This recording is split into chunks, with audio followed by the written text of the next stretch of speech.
देशाचे पंतप्रधान नरेंद्र मोदी हे वेगवेगळ्या देशांच्या प्रमुखांपुढे नाचतात, मुजरा करतात। ही बातमी आपल्यापर्यंत पोहोचवली नाही। इराणवरती हल्ला होण्याच्या अगोदर एक आठवडा अफगाणिस्तान आणि पाकिस्तानने एकमेकांविरोधात हल्ला केला होता, हे लक्षात घ्या। मोदींचा काही सहभाग असेल तर या 2 कोटी भारतीयांचे सुद्धा आयुष्य धोक्यात आहे, हे आपण असं लक्षात घ्या। याची मला जाणीव आहे की RSS आणि इस्रायल यांचे घनिष्ठ संबंध आहेत। आपल्या सगळ्यांचा असताना पहिल्यांदा अभिनंदन करतो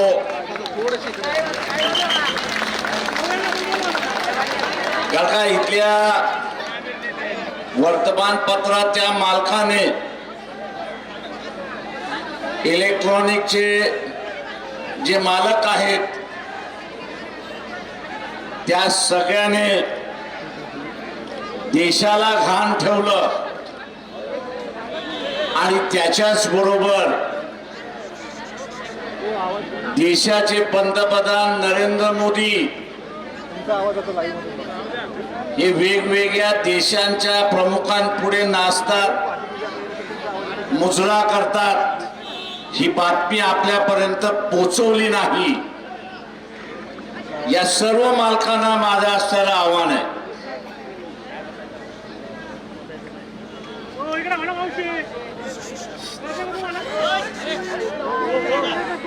माझं या सगळ्या मालकांना असणारं आव्हान आहे की वेगवेगळ्या पद्धतीने लोकांचा असणारा राग हा शिगेला पोचताना मला दिसतोय। काश्मीरच्या प्रश्नावरनं पाकिस्तान बरोबरचे असणारे अनेक युद्ध झाले। या अनेक युद्धाच्या कालावधीमध्ये असेल किंवा काश्मीरचा प्रश्न आंतरराष्ट्रीय स्तरावरती ज्या वेळेस घेऊन झाला असेल तर भारताच्या पाठीमागे ठामपणे कोणी उभं राहिलं असेल तर इराण सारखं राज्य हे आपलं त्या ठिकाणी उभं राहिलं, हे लक्षात घ्या। मित्र हे जपायचे असतात। आज इराणवरती हल्ला झाला, कशावरनं हल्ला झाला तर ते असणारे अणुबॉम्ब निर्माण करतात आहेत आणि कुठल्याही मुस्लिम राष्ट्राकडे अणुबॉम्ब असू नये अशी असणारी भूमिका असेल तर मग भारत सरकारने पहिल्यांदा विचारलं पाहिजे की पाकिस्तानकडे अणुबॉम्ब कसं काय तुम्ही येऊ दिलं, त्याचा खुलासा। मैत्री जपण्याच्या ऐवजी जे हल्ले झाले, असणारी माझ्याकडची माहिती खोटी असावी असं मी स्वतः म्हणतोय। इराणवरती हल्ला होण्याच्या अगोदर एक आठवडा अफगाणिस्तान आणि पाकिस्तानने एकमेकांविरोधात हल्ला केला होता, हे लक्षात घ्या। अफगाणिस्तानची सुद्धा भूमिका होती की इराणवरती हल्ला होऊ दे, शेजारी राष्ट्र। पाकिस्तान म्हणत होता की तिथे असणारा हल्ला होऊ नये, आम्ही असणाऱ्या इराणच्या मदतीला जाऊ। नरेंद्र मोदी इस्रायलला जातात, काय गुफ्तगू होतं याची आपल्याला माहिती नाही, पण त्यांचं विमान भारतामध्ये उतरण्याच्या अगोदर हल्ला होतो अशी असणारी परिस्थिती आहे।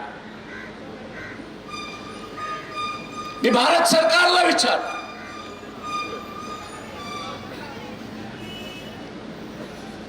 की त्या इलाक्यामध्ये भारताचे 2 सेंटर्स आहेत। एक दुधगाम म्हणून असणारं एक सेंटर आहे आणि इराण मधला असणारा चिपर नावाचं असणारं जे पोर्ट आहे ते आहे।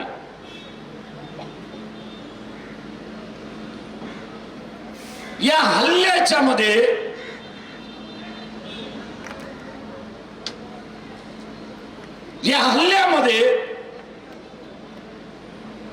या दोन्ही सेंटरने मदत केली की न मदत केली याचा असणारा खुलासा हा विचारला जाणार आहे, हे लक्षात घ्या.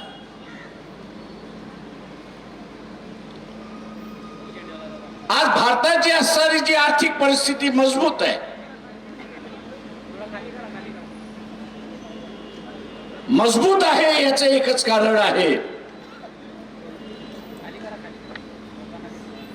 की जे आखाती देशामध्ये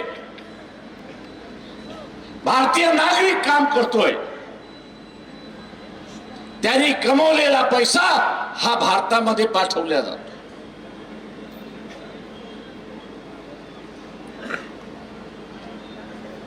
खोमिनीची या युद्धामध्ये हत्या केल्यानंतर जे काय माहोल उभा राहतोय तो आपल्या लक्षात घ्या. एक एक मुस्लिम राष्ट्रामध्ये राज्यकर्ते अमेरिकेच्या बाजूने आहेत, पण जनता ही इराणच्या बाजूने आहे, हे आपण असताना लक्षात घ्या.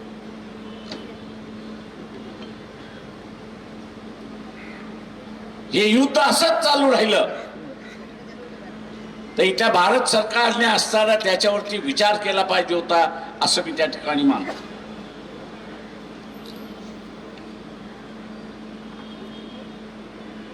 $2 कोटीच्या वरती भारतीय त्या आखाती देशामध्ये आहेत.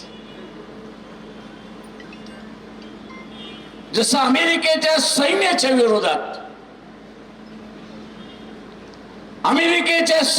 विरोधात ज्या पद्धतीने असणारा तिथल्या मुस्लिम राष्ट्रांमध्ये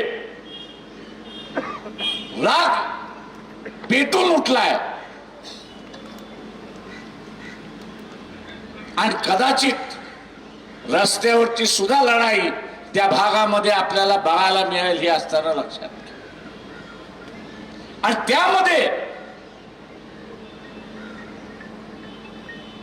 मोदींचा काही सहभाग असेल तर या 2 कोटी भारतीयांचे सुद्धा आयुष्य धोक्यात आहे, हे आपण असं लक्षात घ्या. याची मला जाणीव आहे की RSS आणि इस्रायल यांचे घनिष्ठ संबंध आहेत,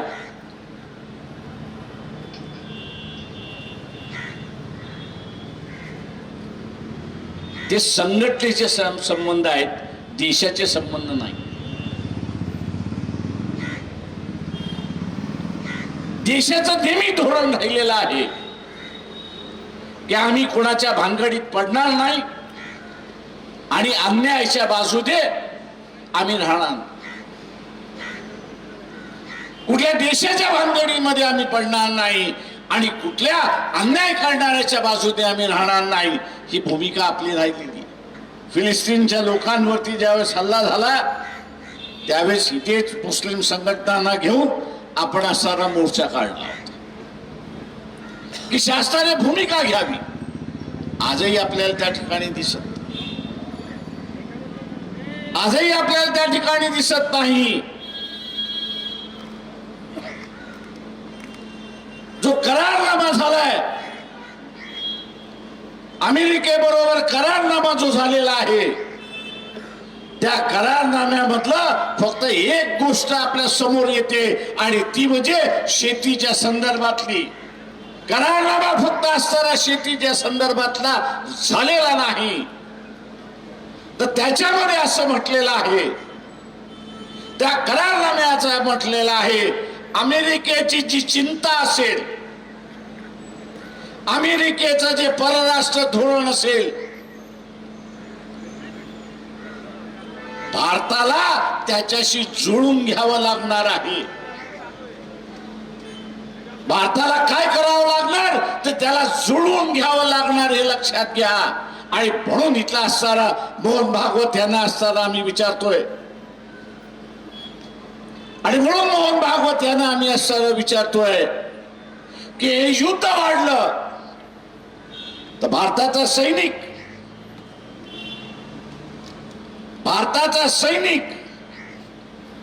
आणि भारताचा असणारा एअरबेस हवाई अड्डे हे तुम्ही अमेरिकेसाठी खुले करणार आहात का? तो अमेरिकेच्या सांगण्यावरनं खुलं करणार असाल तर तुमचं स्वायत्ता गेली कुठे? तुम्ही स्वतंत्र राहिलात कुठे निर्णय घेण्याचे? आणि आज पुन्हा या देशाला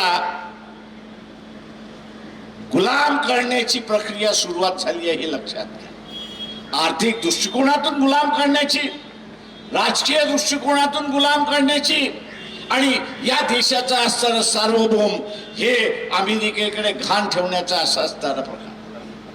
मोहन भागवत हे तुमच्या संघटनेला RSS ला मान्य आहे का याचा पहिल्यांदा खुलासा करा. सत्ता तुमची आहे, आमची सत्ता वेगळी राहणार विथ अ डिफरन्स. हा शब्दप्रयोग तुम्ही केला होता. हा जो वेगळेपणा आहे, डिफरन्स जो आहे, हा गुलामीचा डिफरन्स होता. तुम्हाला या देशाला गुलाम करायचं होतं आणि तुमचा करारनामा हा गुलामीचा करारनामा आहे. हा जाहीरनामा आहे असं मी त्या ठिकाणी 15 दिवस सभागृह बंद केल्यानंतर 40% लोकांपर्यंत बातमी गेली. तुम्ही असणारा जी बातमी आजकाल सभागृह बंद करताय, सभागृहामध्ये आवाज करताय. मी लोकांना दोष देत नाही, पण एसटी नावाची असणारी फाईल काय आहे हे 80% जनतेला माहिती. त्या एसटी फाईल मध्ये मोदींचं नाव का आलं याच्याबद्दलही असणारा माहित नाही. अमेरिकेबरोबर झालेला करारनामा हा फक्त शेतीपुरता मर्यादित नाही, तर इथल्या बँकिंग सेक्टर पुरता मर्यादित आहे नाही.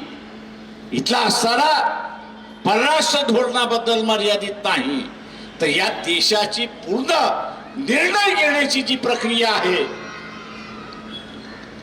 निर्णय करण्याची असणारी जी प्रक्रिया आहे, याच प्रक्रियेला खेळ घालण्यात आलेला आहे आणि सांगण्यात आलेला आहे की तुम्ही कुठलाही धोरण घ्या, त्या अमेरिकेच्या धोरणाच्या बरोबर असेल, त्याच्या विरोधात राहणार नाही. आणि तुम्ही जर विरोध केला तर आम्ही तुम्हाला 500% टॅरिफ लावू अशी असणारी परिस्थिती आहे. ज्याला या देशाची परिस्थिती माहित नाही त्यांना असं सांगतो, या देशातली 35% जनता अजून दारिद्र्य रेषेखाली जगते. अजून 35% जनता ही दारिद्र्य रेषेखाली जगते. बाजारपेठ आम्हाला शोधण्याची गरज नाही, जगाला भारतामध्ये बाजारपेठ शोधावी यावी लागते. फक्त या 35%पैकी 5%, या 35%पैकी 5% यांचं महिन्याचं उत्पन्न 10,000 आपण जर केलं, नुसतं 10,000 आपण म्हणतोय, 35%पैकी 5%चं उत्पन्न महिना 10,000 आपण असणारं गेलं तर या देशामध्ये मंदीची कधीच लाट येणार नाही हे लक्षात घ्या. आणि जगभरामध्ये बाजार शोधण्याची गरज नाही हे लक्षात. एक काळ मोदी असं म्हणत होते की भारतातली बाजारपेठ ही भारतातल्या शेतकऱ्यांसाठी राखीव राहील, जगाच्या शेतकऱ्याला आम्ही खुली करणार नाही. 4 महिन्यापूर्वीची भाषा, एसटीच्या फाईल मध्ये मोदीचं नाव येतं आणि मोदी उलटा पडतो आणि सांगतो नाही, भारताची बाजारपेठ ही जगाला आता मोकळी केला जाणार. कशामुळे?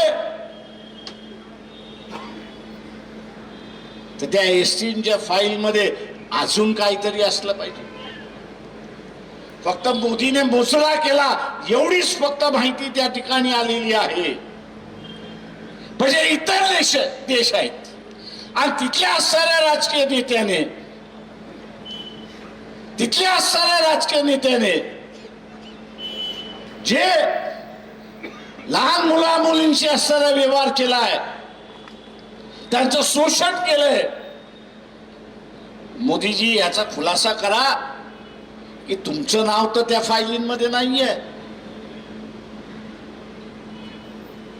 आणि ते नाव बाहेर पडू दे म्हणून तुम्ही देश विकायला निघालेलात. आणि म्हणून भोन भागवताना आम्ही असताना विचारतो की तुम्ही तरी गप का बसलात.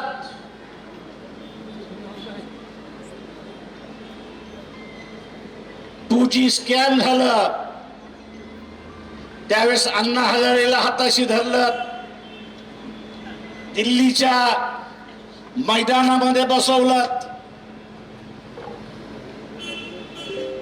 आणि सगळं रान आपण असताना पेटवलं. आज तुम्ही म्हणत असाल की मोदी ऐकत नसेल, पुन्हा एक अण्णा हजारे उभा करा आणि त्याच्या विरोधात आंदोलन करण्याची हिंमत दाखवा.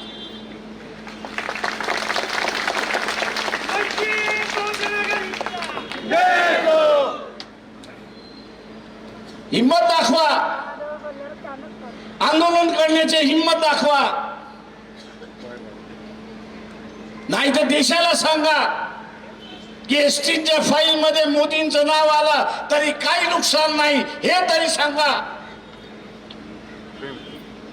ज्यांचं नाव आलं इतर देशाने त्यांना सगळ्यांना जेलमध्ये टाकलं, पण भारतामध्ये कुणाच्याच विरोधात कारवाई नाही.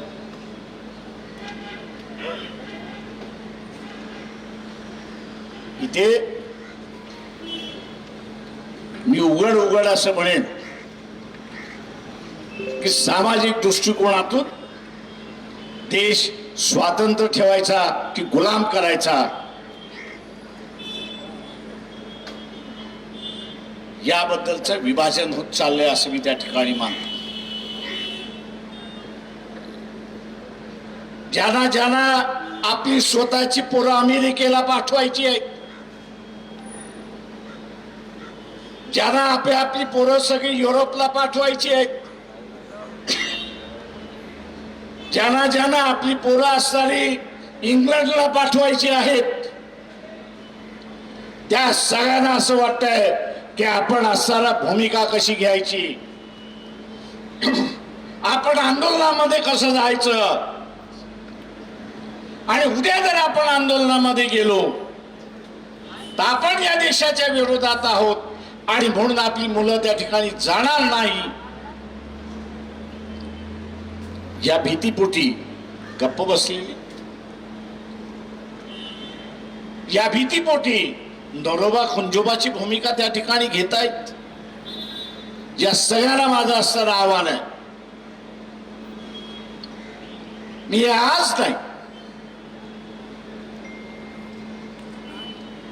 पण आंतरराष्ट्रीय अनेक संघटनांच्या बैठकीला ज्यावेळेस जात असे, हे 92-93च मी आपल्याला असताना सांगतो, तिथल्या सगळ्या लोकांना असताना एक भीती होती आणि ती म्हणजे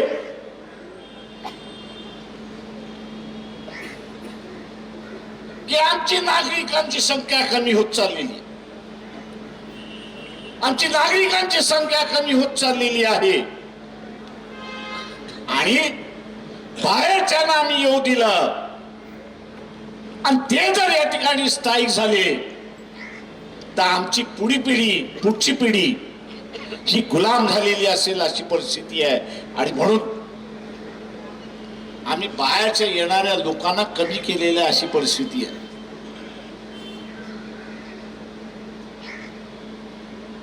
इथे सगळ्यांनी एक गोष्ट मान्य केली पाहिजे की अमेरिका एक दिवशी जेवढे भारतीय तिथे बसले त्यांच्या गांडीवरती लाथ मारल्याशिवाय राहणार नाही हे लक्षात घ्या. काका त्याची गरज आहे, त्याची गरज आहे. उद्या समजा सगळं पाकिस्तान इथे येऊन बसलं, तुम्ही त्याला मताचा अधिकार देणार आहात का? का नाही देणार? काका तो उद्या राज्य करेल ही तुम्हाला भीती आहे?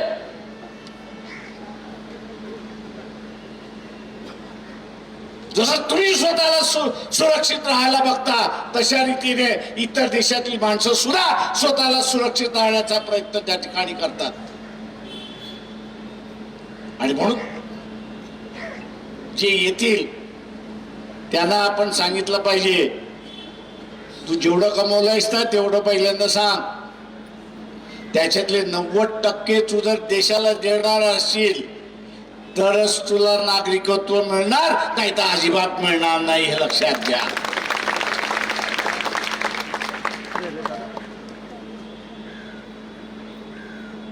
आणि म्हणून मित्रो, हा प्रश्न आज एक मोर्चा काढून आपला चालणार नाही. उद्या जर हा करारनामा आणि ज्याच्यामुळे आपण असताना सिंदूर मध्ये पहिले 2 दिवस मार खाल्लं, राफेलची जी विमानं आहेत, चालवणारा पायलट कमजोर नव्हता,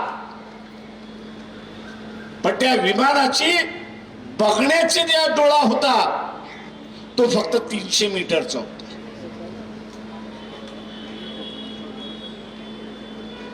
आणि हा 300 मीटरचा डोळा 3000 मीटरचा काढायचा असेल तर त्याला एक सोर्स कोड असतो. भारत सरकारने फ्रान्सला विचारलं की हा सोर्स कोड तुम्ही आम्हाला द्या. भारत सरकारला फ्रान्सने सांगितलं की आम्ही हा कोड देणार नाही. आता तुम्हाला जर 300 किलोमीटरच्या पुढे दिसत नसेल तर तुम्ही कोण होता? आंधळे. आंधळ्याला टिपायला काही वेळ लागत नाही अशी असणारी परिस्थिती आहे. आणि म्हणून राफेल त्या ठिकाणी टिपल्या गेली तशी असणारी परिस्थिती आहे.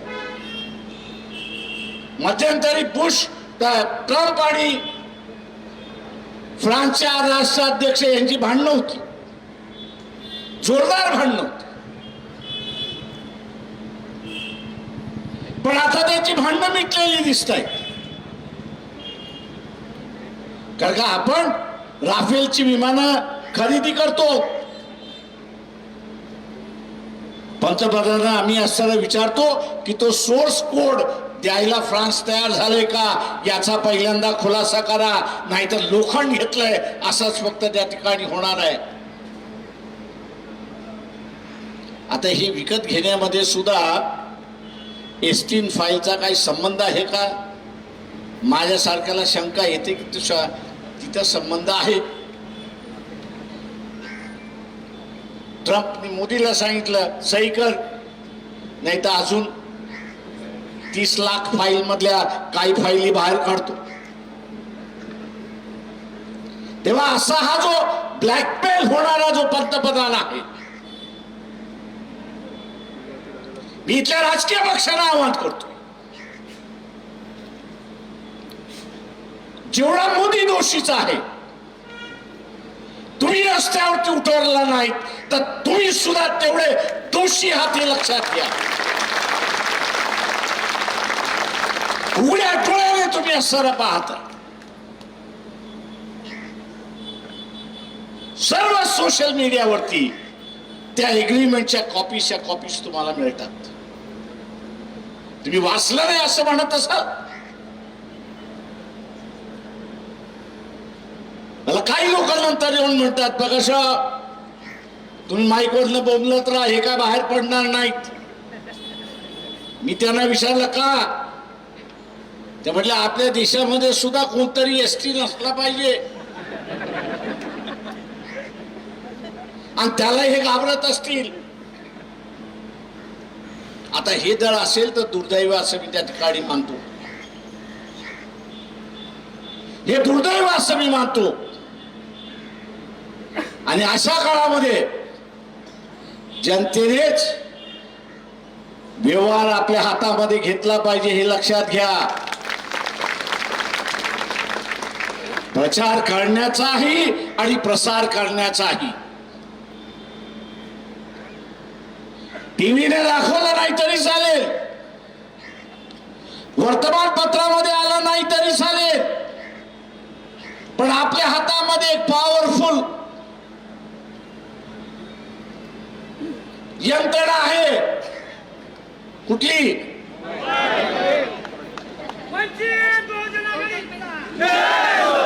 सोशल मीडिया हा सगळ्यात पॉवरफुल यंत्रणा आहे. जो काय बंगाल मधला उठाव झाला, जो काय नेपाळ मधला उठाव झाला, जो काय आखाती देशामधला उठाव झाला, त्याला कोण नेता नव्हता. मोबाईलवरच सोशल मीडियावरच मेसेज गेले आणि मग जनतेने ठरवलं की आता शास्त्राला ठोकून काढल्याशिवाय मार्ग नाही. आणि तिथल्या राज्यकर्त्याला, मग तो सरकारी नोकर असेल किंवा राजकारणामधला असेल, त्याला ठोकून काढलं आणि आपल्या देशाची परिस्थिती बदलली. मी मोहन भागवत यांना असताना आवाहन करतो की पाळी तुमच्यावरती येऊ देऊ नका.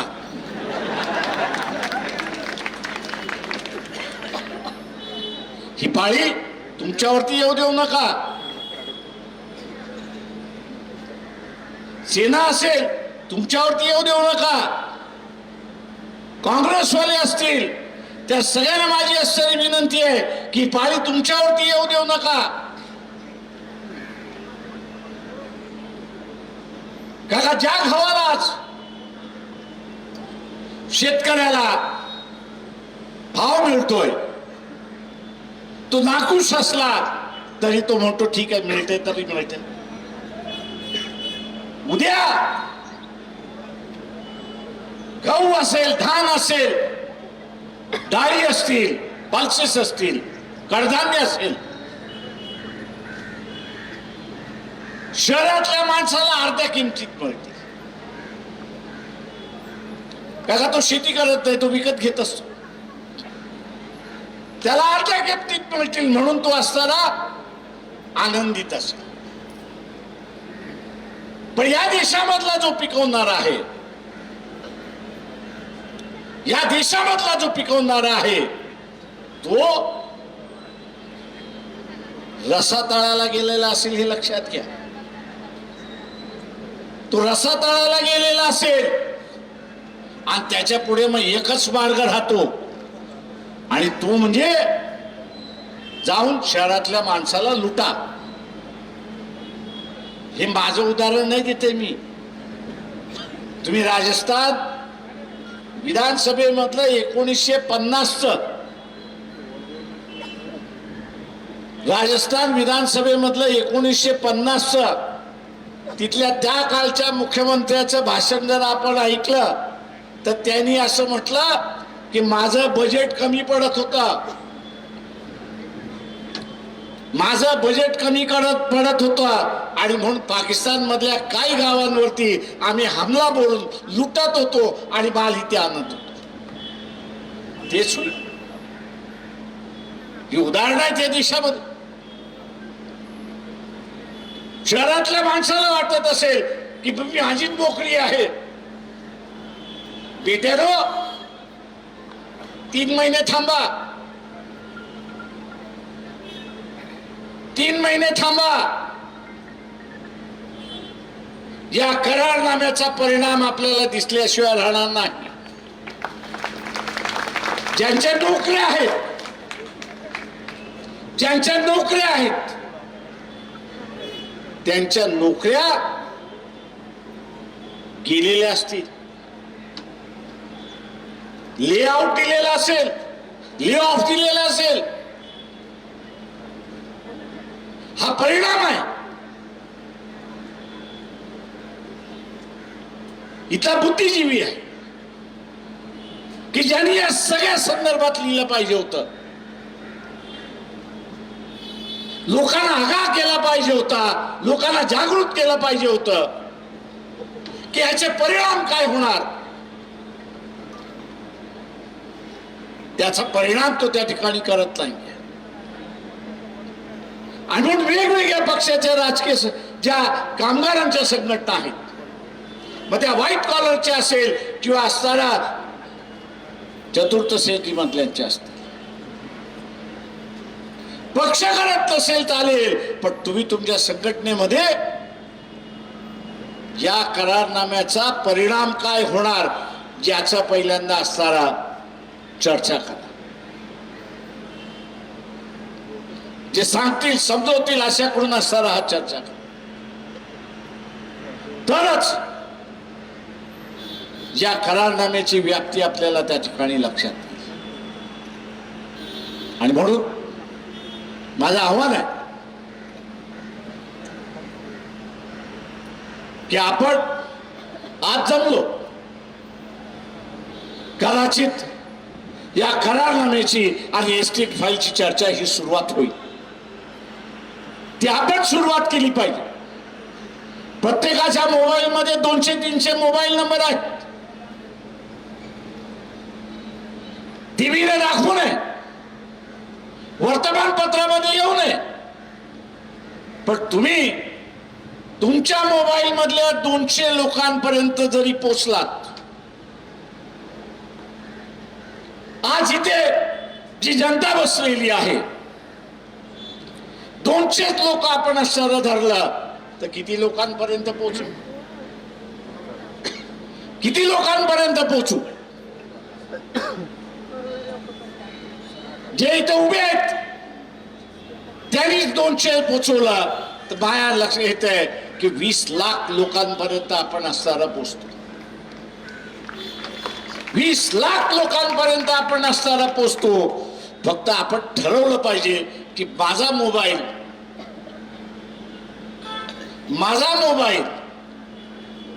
हा लोकांना एसटी फाईल, करारनामा आणि राफेल या संदर्भातली माझी जी माहिती आहे ती या 200 लोकांपर्यंत पोहोचवेल. हा दृढ निश्चय आपण सगळ्यांनी या ठिकाणी केला पाहिजे. आपण हा निर्णय केला तर वर्तमानपत्र बाजूला झाली, टीव्ही बाजूला झालं, तुम्हीच टीव्ही आणि तुम्हीच वर्तमानपत्र होता हे आपण सर्व लक्षात. माझं आव्हान आहे आपल्या सगळ्यांना की परिस्थिती खालवत जाणार. या आखाती युद्धामुळे महागाई शिगेला पोचता, इथली व्यवस्था कोलमडलेली आपल्याला दिसणार आहे.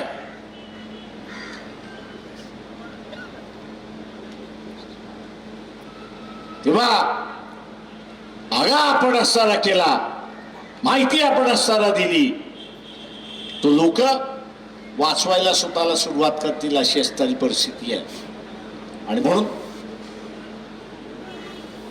नरेंद्र मोदी झाली तुमची 15 वर्ष,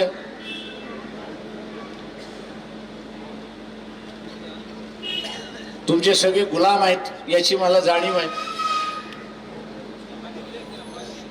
पण एप्रिल पर्यंत थांबा, तुमच्या 2 रील्स बाहेर काढल्याशिवाय मी राहणार नाही. आता त्या रील्स येऊन द्यायच्या नसतील,